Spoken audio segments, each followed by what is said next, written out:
Bueno, cuando un barco llegó al puerto de Salina Cruz, llegó un capitán de barco que traía el propósito de predicar el Evangelio en las costas del Pacífico. ¿En qué año era eso, tío? A principios de siglo.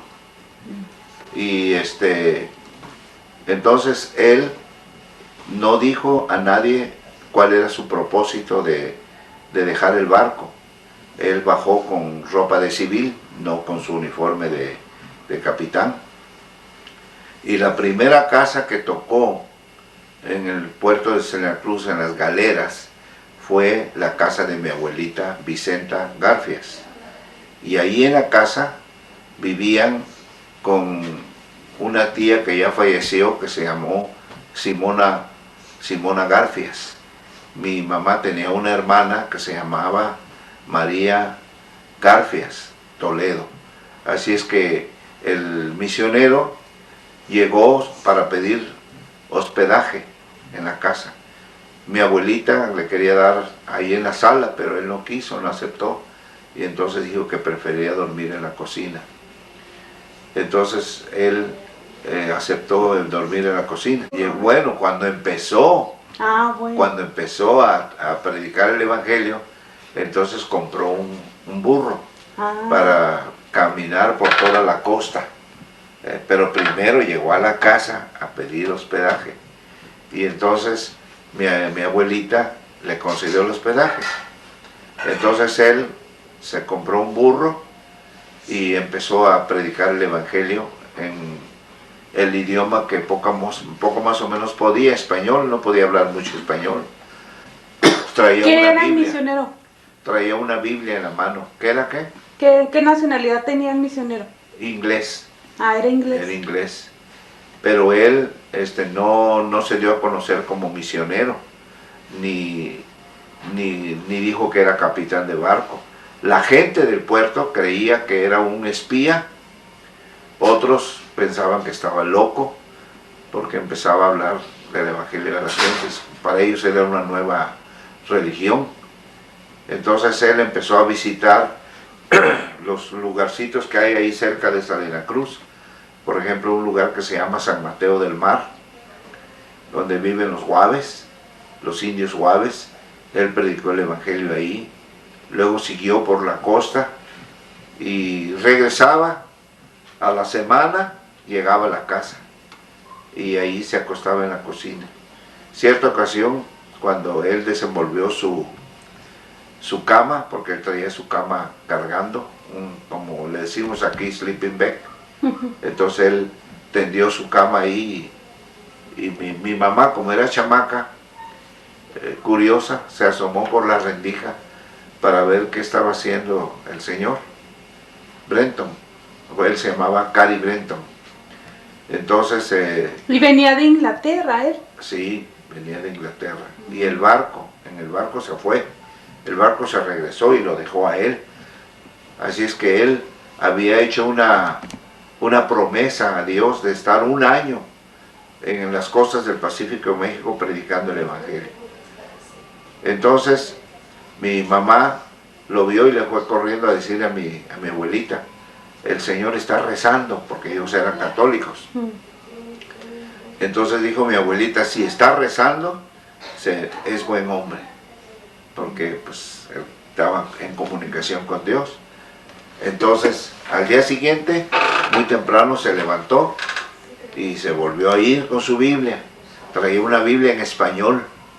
Él, como no podía hablar mucho español, lo que hacía era abrir la Biblia, especialmente en Juan 3:16 o otros versículos, y se lo daba a la gente que lo leyera.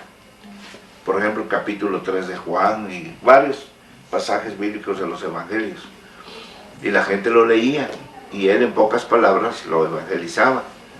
Fue sorprendente ver cuánta gente tuvo contacto con el misionero Brenton, con el hermano Brenton, que después hubo mucha gente que decía que ellos habían oído el Evangelio por parte de este señor Brenton.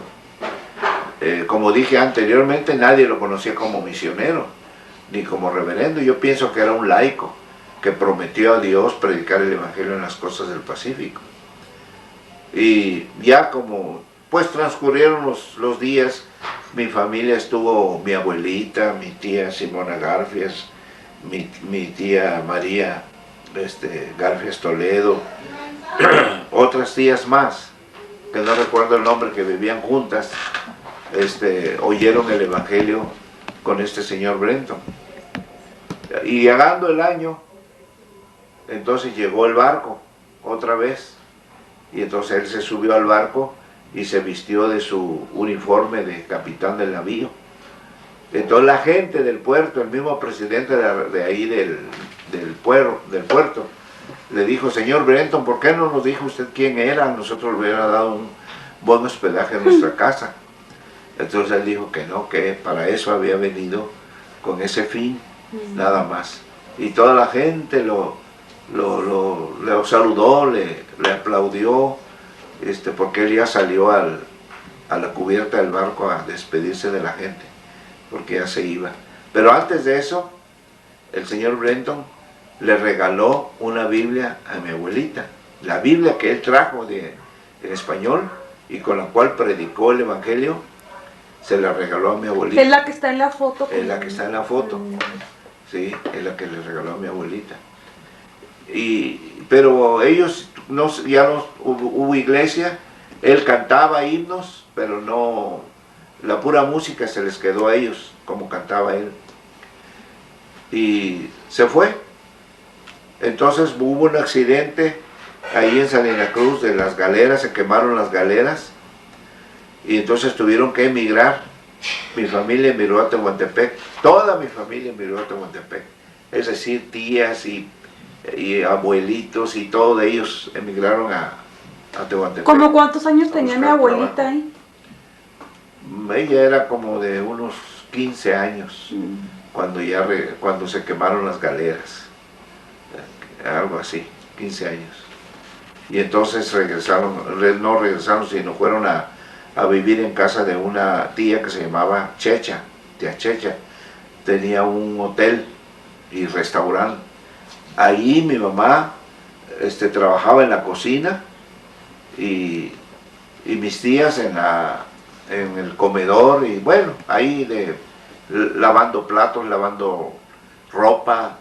Ahí estuvieron con la tía Checha en Tehuantepec algún tiempo. Ya después, cuando mi tía Checha vendió el hotel, entonces unas emigraron a Veracruz, como mi tía María emigró a Veracruz, mi mamá emigró a Ixtepec, antes se llamaba San Jerónimo. Ahí emigraron con mi abuelita, ya enferma, estuvieron ahí en Ixtepec hasta que se murió. Entonces mamá Chenta vivió en Ixtepec. Sí, vivió, ahí murió, y ahí fue enterrada. Entonces la que heredó la Biblia fue mi mamá, ella tenía esa Biblia. Mi mamá tenía dos niñas, una se llamaba Gracia y la otra Rebeca. Entonces cuando ellas iban al molino, dice que como antes no habían calles, pasaban por los cercos y todo eso, dice que cuando pasaron por ese lugar del templo, dice que oyeron que cantaban los mismos himnos que cantaba Mr. Brenton. Y entonces llegaron diciéndole a mi mamá que allá habían oído los himnos. Entonces mi mamá fue, y entonces ahí encontraron a una señorita americana tocando un órgano de aire, de aire, de pedales. Y ahí estaba Mr. Miller y Juana, se llamaba la que tocaba el órgano.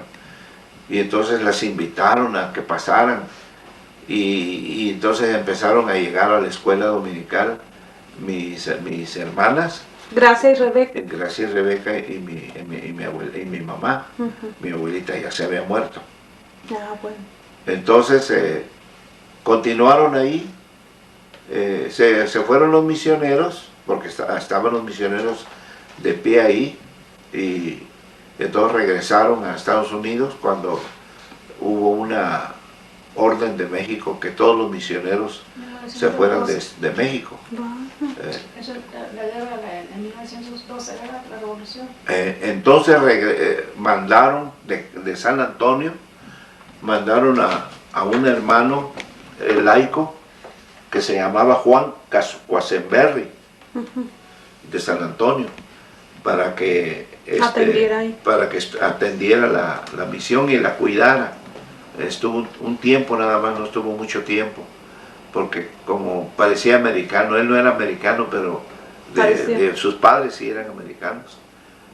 Entonces dice que estuvieron ahí, entonces había una señora que cuidaba ahí la propiedad cuando él se fue. No recuerdo el nombre de la señora. Entonces estalló la revolución. ¿Y en qué año estalló la revolución? 1910, cuando el ejército mexicano ocupó el templo como cuartel. Y no solo el templo de Ixtepec, todos los templos, el de Arriaga también lo ocuparon para cuartel. Y ya, aparentemente se acabó la cosa, ya no iban a la escuela dominical. Mi mamá nomás seguía leyendo la Biblia ahí en la casa. Entonces conoció a mi papá. Y mi papá, según él, era católico. Pero no quería que mi mamá leyera la Biblia. Entonces mi papá la descubrió y la hizo pedazos. La rompió. Mi papá la rompió y la quemó, esa Biblia, porque se estaba enojado porque tenían la Biblia ahí. Y poco más o menos eso fue... ¿Por ese tiempo nacieron usted y mi papá? En ese tiempo nacimos nosotros. Nació Carlos, mi hermano Juan, ya toda la familia que conocen ustedes, ahí en Ixtepec. Yo recuerdo que teníamos en la casa, nos reunía todos en una mesita baja, y nos sentábamos alrededor de la mesa y ella nos leía la Biblia y nos explicaba la Biblia y oraba con nosotros todos los días. Era eso una costumbre de mi mamá. Y cuando nosotros nos levantábamos en la mañana, ella ya estaba bañada y a veces la sorprendíamos todavía de rodillas orando. Algunos hermanos que la conocieron bien dicen de ella que era una de las mujeres de la iglesia de oración.